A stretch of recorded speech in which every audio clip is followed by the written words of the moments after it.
Matagal na kayong live-in. Partner mo ang bumili ng bahay. Pangalan lang niya ang nasa titulo. Ikaw naman ang nag-aalaga sa bahay at sa mga anak sa loob ng maraming taon. Wala ka na bang karapatan?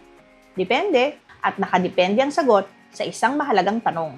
Pareho ba kayong single at wala bang legal na hadlang para magpakasal noong nagsimula kayong magsama? Kung oo ang sagot, maaaring sakop kayo ng Article 147 ng Family Code. Sa ilalim ng Article 147, pinagpapalagay ng batas na pantay ang bahagi ninyo sa mga ari-ariang naipundar habang nagsasama kayo bilang magpartner. Maliban kung may ebidensyang nagpapakita ng ibang hatian. Ibig sabihin, hindi mo kailangang magsimula sa pagpapatunay kung magkano ang bawat ambag mo. Ang batas ang unang nagpapalagay na pantay ang bahagi ninyo.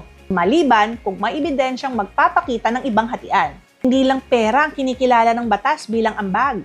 Kinikilala rin ang pagtatrabaho sa labas ng bahay, pag-aalaga sa mga anak, pag-aasikaso sa tahanan, at iba pang ambag sa inyong pagsasama. Kaya, kahit ikaw ang nasa bahay, habang ang partner mo nagtatrabaho, hindi ibig sabihin na wala kang naitulong. Pero tandaan, hindi kasama rito ang mga ari-ariang pag-aari na ng isa sa inyo bago pa man kayo nagsama. At kahit may presumption na nasa panig mo ang batas, maaari pa rin questionin kung tunay ba kayong nagsama bilang magpartner at kung wala nga kayong legal na hadlang para magpakasal noong nagsisimula ang inyong pagsasama. Kaya, mas mabuti pa rin mag-ipon ng ebidensya.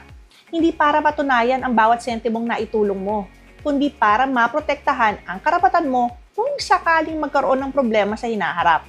Maaaring kasama rito ang mga resibo, litrato ng pamilya, mga dokumentong nagpapakita ng inyong pagsasama, mga bayarin sa bahay, at iba pang ebidensya ng inyong buhay bilang magpartner. Muli, ito po si Attorney Catherine A. Barcero Montano, ang inyong pong Kati, wala sa batas.